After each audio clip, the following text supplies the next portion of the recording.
Hello everyone, dear friends, Vadim Ekstremov with you. It's February 10th, and I have excellent news from the front lines. Clearly, everyone's attention is focused on the Gulyaipole front, on the Ukrainian armed forces counter-offensive that began the day before yesterday, continued yesterday, and has proven to be a complete failure. Despite heavy losses, Ukrainian forces managed to achieve only partial success, and the goals announced at the highest level yesterday were not achieved. Let me remind you of these goals. 2 powerful strikes, one from here, from west to east, along the broad front line in 3 places. More on that later. And with 1 cleaving strike from Velika Mikhailivka, Ukraine attempted to encircle and defeat the Russian forces located here and advancing from Gulyaipole to Orakov in the southeastern part of the Zaporizhia Oblast.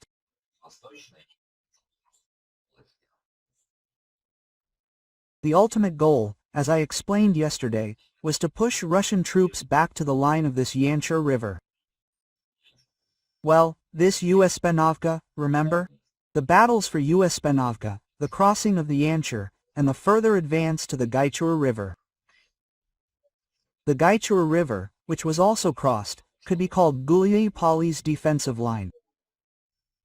That was a sort of intermediate goal, that is, to push Russian troops back at least as far as this point and consolidate their position on the western bank of this river. And the minimum goal was simply to slow the Russian offensive and achieve some small results.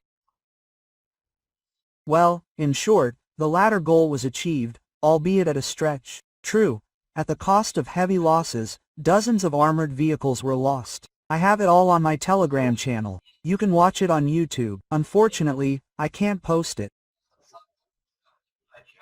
So, the biggest success of this counter-offensive along this road was the capture of Ternovatoy.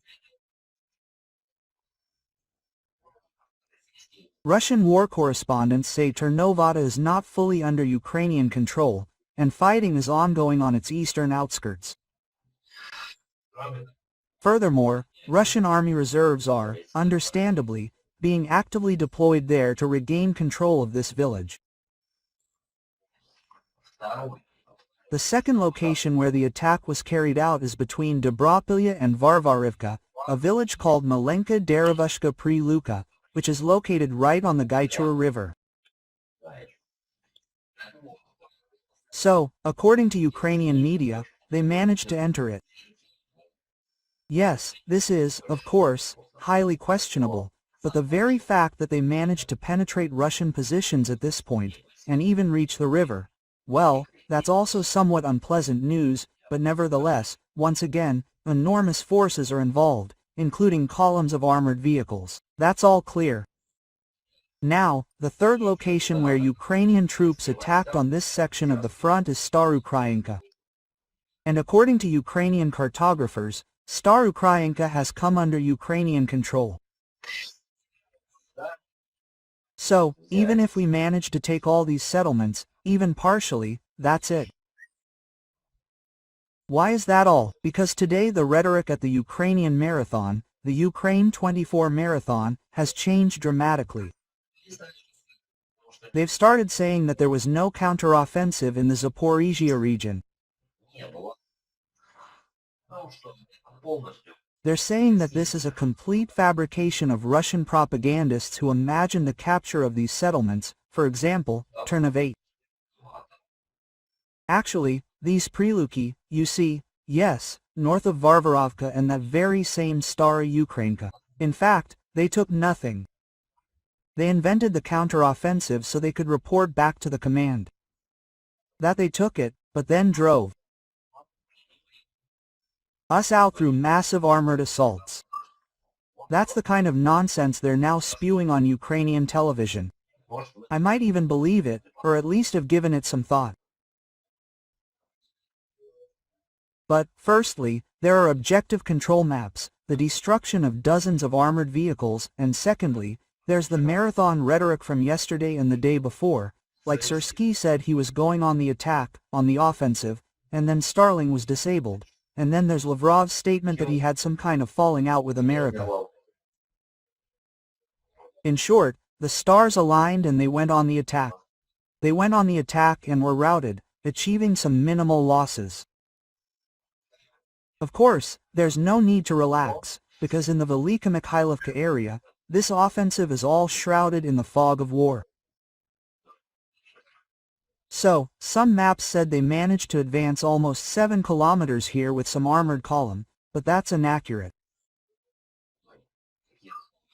There are absolutely no objective control images. And, in general, there's silence. What's going on here? You know, this is a place where it's completely unclear what's going on with Velika Mikhailivka, yes, with Novaya Alexievka, with Arespol. Everything here is just so dire, so viscous, and there's been no breakthrough in any direction for many months. So, when I find information here, from here, about that very strike, Ukraine's second strike, which is probably even the main one, yes, with the goal of cutting it all apart, encircling it, destroying it, then we can say for sure. But judging by the rhetoric coming from opinion leaders on Ukrainian television, something's gone wrong there. Well, by the way, it's the same old tactic, when they attacked in 23 and launched a counter-offensive towards Crimea. Well, of course, there were global plans there on Orhovo's part. They were trying to reach Takmak through Rabotino, and from there develop an offensive towards Melitopol and Berdyansk. Pay attention, yes. And then on here to Crimea, yes. Basically, to reach the Sea of Azov and cut off the corridor. The plans were grandiose, to the point that tickets to the Yalta Sanatorium were even being sold in Kyiv. Many people bought them, by the way. So, back then, when it began, they didn't say anything about it. Like, let's see how it goes. If it doesn't, then it's as if the offensive never happened. Well, of course, they had to admit it later, because the losses there were enormous, around 70,000 men. Actually, according to various estimates, they lost between 40,000 and 70,000 men in that insane counteroffensive. But it's as if that didn't happen, it doesn't count. Same here. And yes, I have excellent news from this section of the front. The Russian Federation has now taken control of the Zalny area. That's what the Russian Federation now controls. Of course, it's a shame that these two key settlements on the railway, which is the Ukrainian Armed Forces line of defense, and just the day before yesterday Russia controlled the northern gatepost, so to speak, but couldn't take the southern one, and now the opposite has happened. But I think that after the counteroffensive's failure, the pace and tempo will even increase. The offensive here is a piece of cake, understandable, right? So, in short, this is news that you should definitely give it a like. This is absolutely fantastic in itself. So, my friends, before we move on to other sections of the front, a few words about Starlink. See what the enemy is saying about this. This is another piece of good news today. I thought Russia was completely out of touch with technology, but look what they're writing. Information is coming in about the urgent delivery of satellite internet terminals to the enemy front. Russia has several high-speed satellite internet providers based on Wymol and Ypres satellites. Well, then there are some specifics, what they look like, and so on. In short, Russia, apparently, quickly found a replacement for the Starlink, which is pretty cool in itself. And this immediately impacted the situation on the front, since the Starlink was used for so-called middle strikes, that is, for strikes at the far rear, somewhere at a distance of 60 to 70 kilometers. The main logistics route of the Ukrainian front is basically this one. It runs from Pavlograd, yes, and it goes here to Pokrovsk. So that's how it all started. The commotion began when Russia, using Molniya attack UAVs equipped with Starlinks, began striking logistics forces in the immediate vicinity of Pavlograd near Boguslav, inflicting painful strikes. Well, for a few days, but after Elon Musk turned something off, there were no such strikes, but today they continued. Numerous targets were hit in roughly the same area. You can take a look. I have all this footage in my Telegram channel. So, the pots and pans were very, very happy too soon. And by the way, I said that nothing would happen that would turn the tide on the front one way or the other. It's simply impossible. This war is not on the scale it should be. Okay, let's move on to other sections of the front, primarily to the Zaporizhia sector, yes, Primorskoye, Stepnogorsk, and all that jazz. The advance of Russian troops is being reported here. But several square kilometers there have come under the control of the Russian Federation, both in terms of leveling the front, bringing up the rear, flanks, and so on, and so forth. So, there are successes here, although, of course, not as much as we would like, to finally reach this river, right? We've reached this river. And beyond that, there's a powerful springboard for an attack on Zaporizhia. That's all clear. Okay, that's not all the information. Let's move on to the Dobropilya sector. So, basically, all the action here is in the town of Beletskaya, yes, a small town where Russian troops managed to reach and consolidate their position on the southern outskirts of the city. Ukraine doesn't admit it, but it acknowledges that the situation there is very serious. Beletskaya is still under the control of the Ukrainian armed forces, but they say it won't last long. But how short, of course, time will tell. So, what else do we have? Let's switch to another map to show what else. And on this map, we'll switch to the Kramatorsk direction, where a small advance is being recorded, but a pleasant one, because it's directly toward Kramatorsk, meaning that here, a few square kilometers, are under Russian control. Well, the goal here is clear, reaching Nikiforovka, all this south of Nikiforovka, taking Nikiforovka. And then there's a road, maybe here. And that's how it all will be painted.